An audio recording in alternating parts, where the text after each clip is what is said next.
everyone. Thanks for tuning in to another episode of Getting Down to Business. I'm Ashley Curtis, Assistant Director for the Bishop Center for Ethical Leadership and Talent Development Center. I'm very excited for today's episode.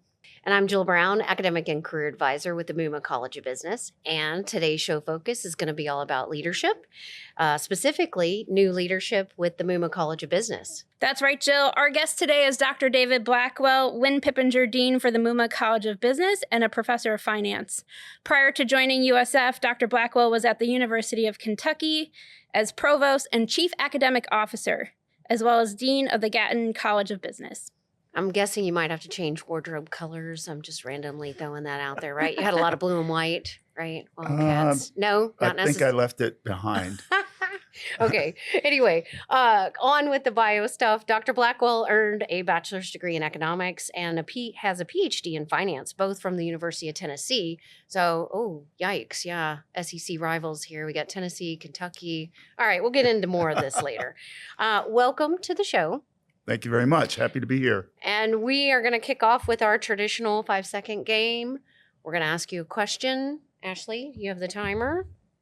And then Timer's ready. Give you 5 seconds. You do get to put us on the spot too. So just keep that in mind. Okay. It's not, but I guess we get to tag team. All right, let's see. Ooh, name 3 ways to lose weight. Not that we need to. Exercise more, eat less, and take Ozempic. Love it. We are not advocating any kind of, But No. great. But those Perfect. are I'm not three- advocating Ozempic, by the way. Exactly. ways. All right. I'll give you an opportunity. You got the to other two quiz out. me and Jill. Boom, like that. Okay. So I either of you get the answer? Or Well, yeah. We're going to try to Really tag team. tip the We don't scales have enough here. brain power this late in the day. Name 3 Sandra Bullock movies. Ooh, Speed. Lake House. What's the one Miss with... Congeniality. Thank you. Oh my gosh. I love her. I know I've seen, I think, everything. I love it. What's the one with Ryan Reynolds recently with Betty So White? good. The Proposal? Yes. Anyway, okay. Back to the show. Jill's a huge Sandra Bullock fan. Can you Learn tell? something new every day. Yes, we do find out new things right. about each other. I'll take that from you. Thank you for Thank you. playing. That's I fine. think we lucked out. I think we got the easier question. All Okay. right. Thanks for playing. Now we're going to get down to business. So, one of the things we were talking about is we use a lot of jargon in higher education, dean being one of them. So can you demystify what is the role of the dean? What are your responsibilities? And specifically, what does that mean for our Muma College of Business students? Certainly. The dean is the CEO of the Muma College of Business. So hopefully our students know what a CEO is by now. Yeah. But in the context of higher education, that means the dean is the chief academic officer for the unit, which means the dean oversees all of the academic programs in the unit. The dean also is responsible for all the faculty in the college, and that means hiring the faculty and evaluating the faculty, and then also fundraising from our alumni and donors that are out there to help magnify and improve the programs in the college. And then the dean represents the college to the university leadership. So in a nutshell, that's the role of the dean. Mm-hmm. A lot of different pieces of that role. And we know your specialty is in fundraising. So we're very excited to have that. I like fundraising. Yeah. Hey, we can't go wrong there then, right? And we know you've just really been acclimating to USF. Am I correct, 3 months or around? Not quite. Not quite. Maybe 6 or 7 weeks. I've lost okay. track. Yeah, okay. I started July 1. All right. We're curious to know what's been the biggest change, coming from University of Kentucky to USF.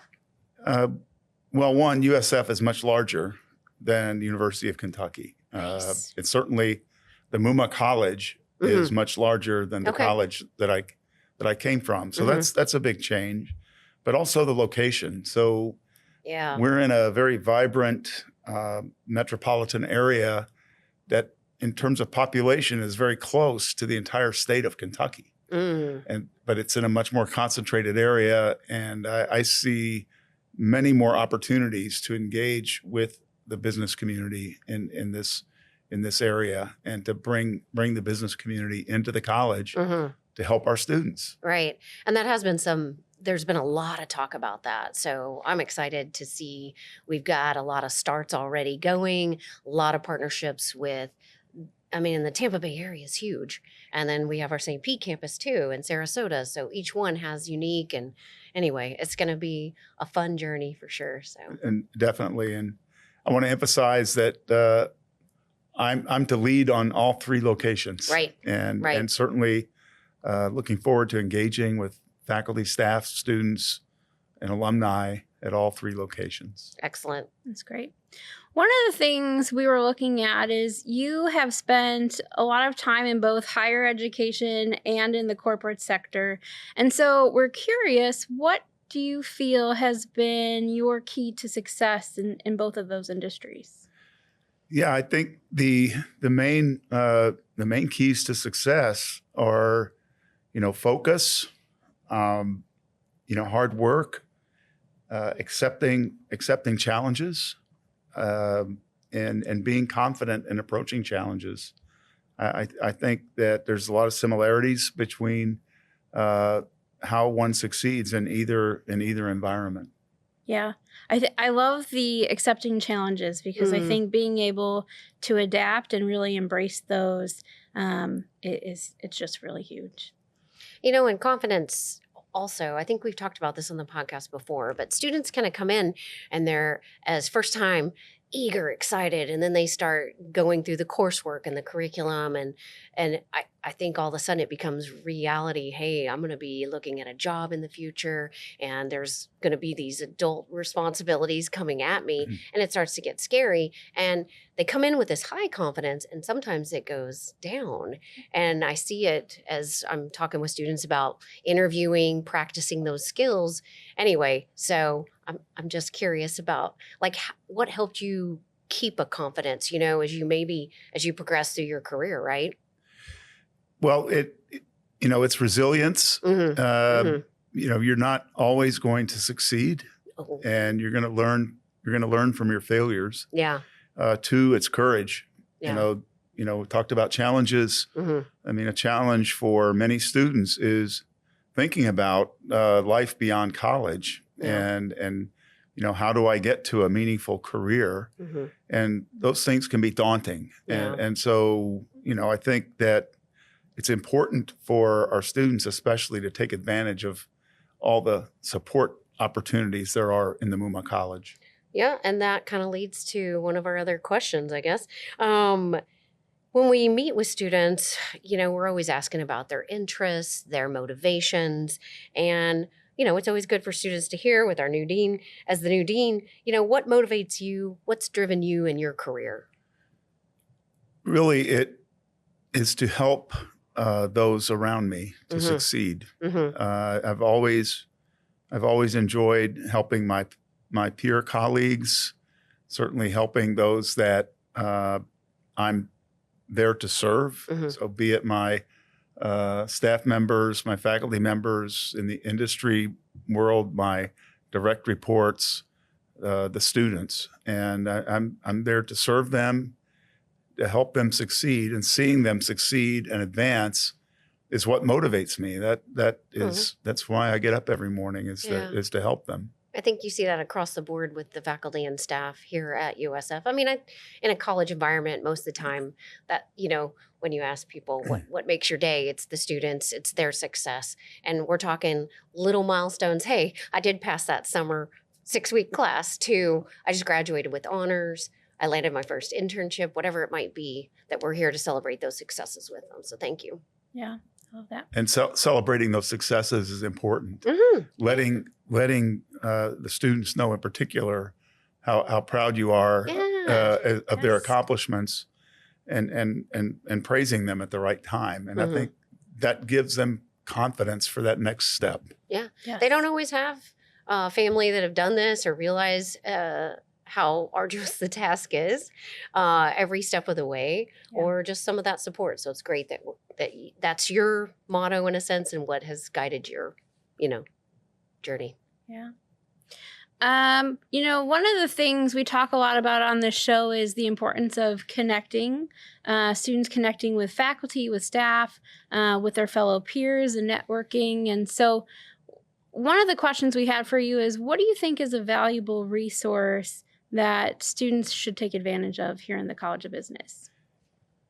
Well, this is a broad answer, but take advantage of being physically present in the college, because face-to-face networking, I believe, is more effective than networking via Teams or via FaceTime or via social media.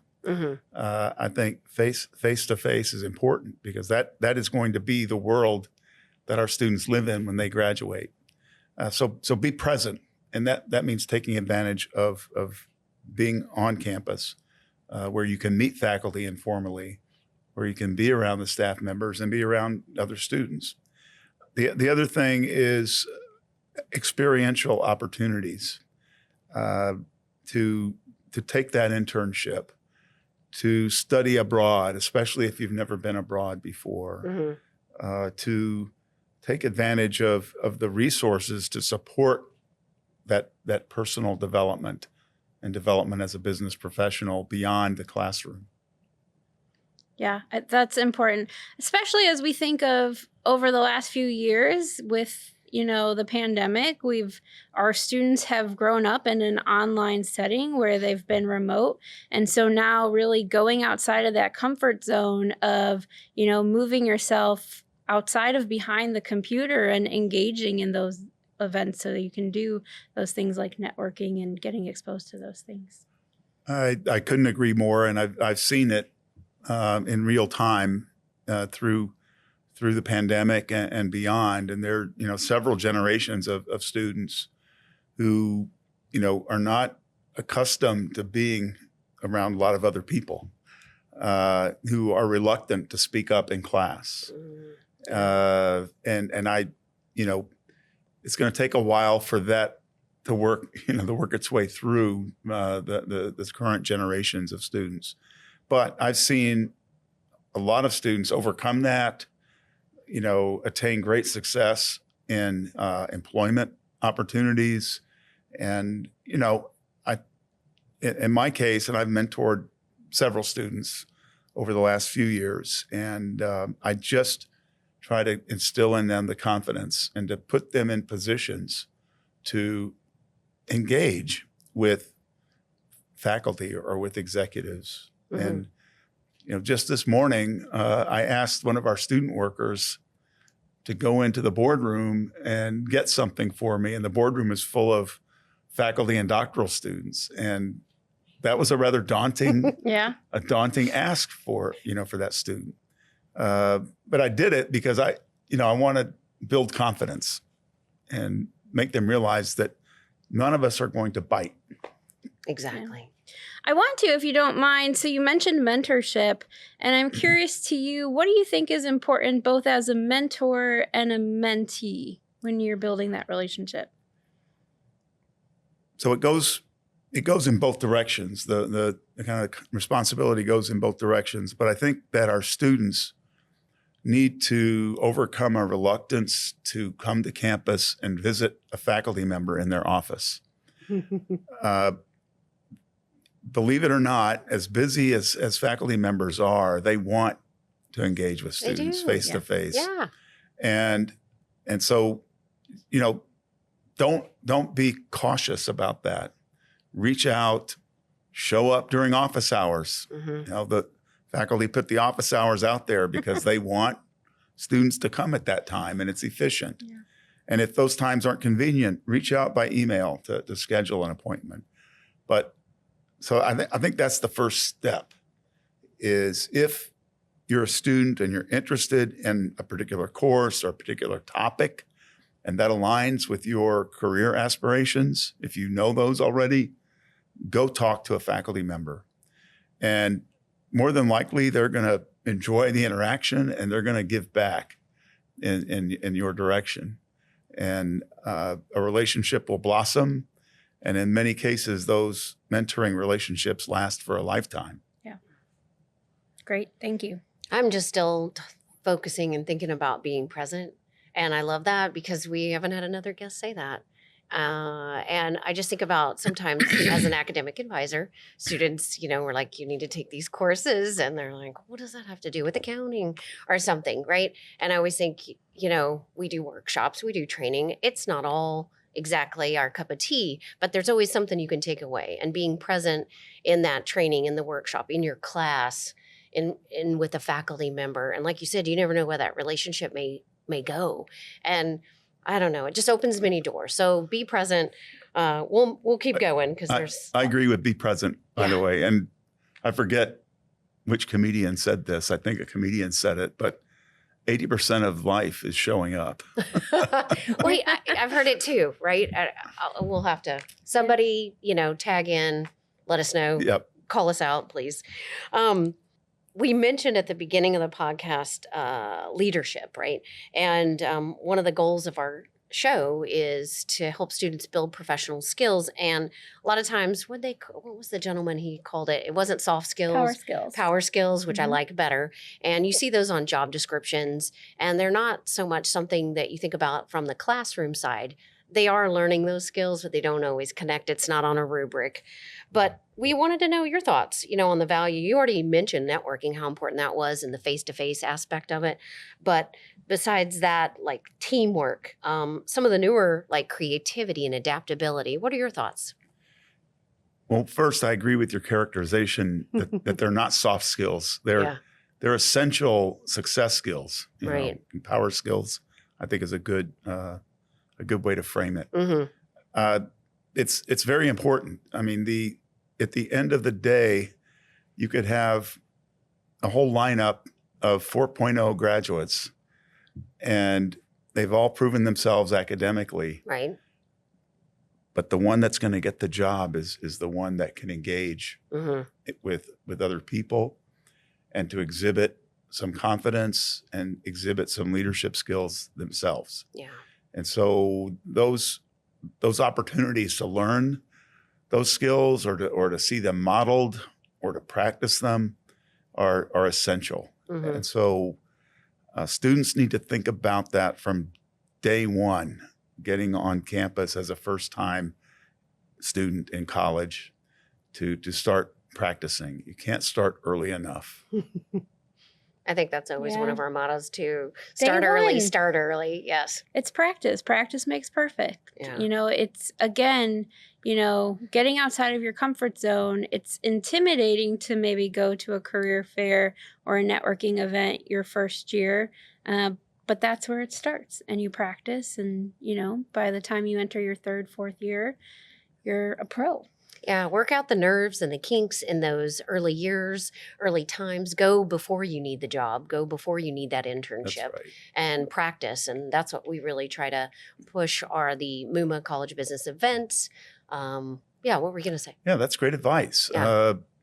I've attended a lot of career fairs over my career, and I've seen, freshmen attend these things, and they're feeling their way through. They're Right. a little bit intimidated, but then I think they realize, these folks are just human beings, and they're there to help them as much as they're there. They're there to recruit, obviously, to recruit talent, but they're also there to build relationships. So that's why don't be afraid to start early, and especially early on, you get into those situations, and maybe you don't execute perfectly. Yeah. But hey, most business people that engage with students are there to help, and they're gonna coach you through it without being, threatening or intimidating. And I think you just have to trust human nature that most of us want to bring up the younger generation to succeed. That's true. I was just thinking when you said perfect, that communication isn't perfect. There's an ebb and a flow. Right. You're going to say, you obviously want to put your best foot forward. But I tell students, hey, the secret at a job fair is to ask a good question, get them talking, take the pressure off yourself, and then listen, and then be able to respond. And that speaks to the engagement part that you were talking about. But it lets that recruiter or that representative take on the bulk of it by talking. And believe me, most of them will. So we know we have some great relationships with Yeah. recruiters. Okay. That's great advice. Ask good questions and listen. Right. Good question. Yep. I want to have a whole podcast on questions, but Questions and Yep. listening. Yeah. So I wanted to know too, like, what do you consider your greatest achievement so far? Because you have a good history here. As I reflect on my career, the biggest achievement was while I was dean at the Gatton College of Business and Mhm. Economics at University of Kentucky. Mm-hmm. The facility there was beyond unacceptable. It was old, in disrepair.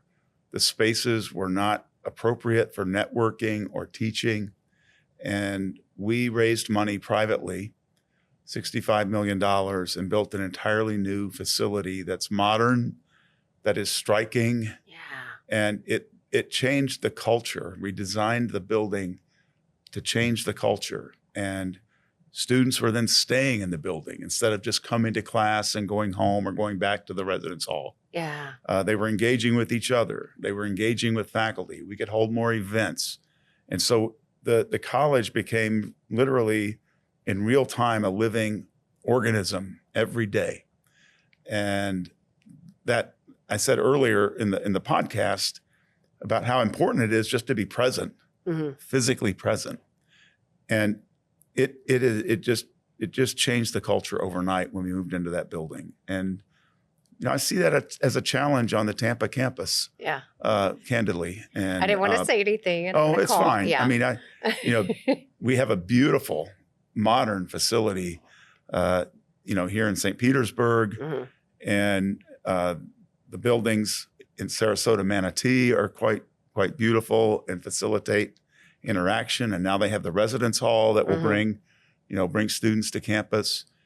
And so I think a challenge Mhm. before me now is how to change the culture Mhm. in Tampa so that everyone is present. Yeah. I mean, I can see that. I remember when LPH came about here on the St. Pete campus, and just the difference moving out of kind of makeshift buildings and facilities, and then you're having 3 female donors on the wall. I mean, it's just a beautiful, and it's inspiring when you walk in through the doors. It makes you proud. So that type of, I see the culture that you're And speaking. culture is everything, Yeah, right? yeah. It sets the tone for everything else. And I think a part of that foundation is exactly that. It's the physical space. What is the physical space that people are walking into? Are they excited to come into the space? Is it welcoming? Or is it something where it's, how do I spend as little time here as possible? And anyway, that's why I view that as Yeah, probably my definitely. greatest professional achievement. Definitely. Of course, the flip side question is, what's been one of your toughest challenges, maybe? Yeah, the toughest challenge by far was serving as provost at the University of Kentucky during the pandemic. Oh, yeah. And there's nothing unique about that. I wasn't the only provost Right. going through that. It was nationwide, and it was a challenge for everyone, and for presidents and for deans and for faculty.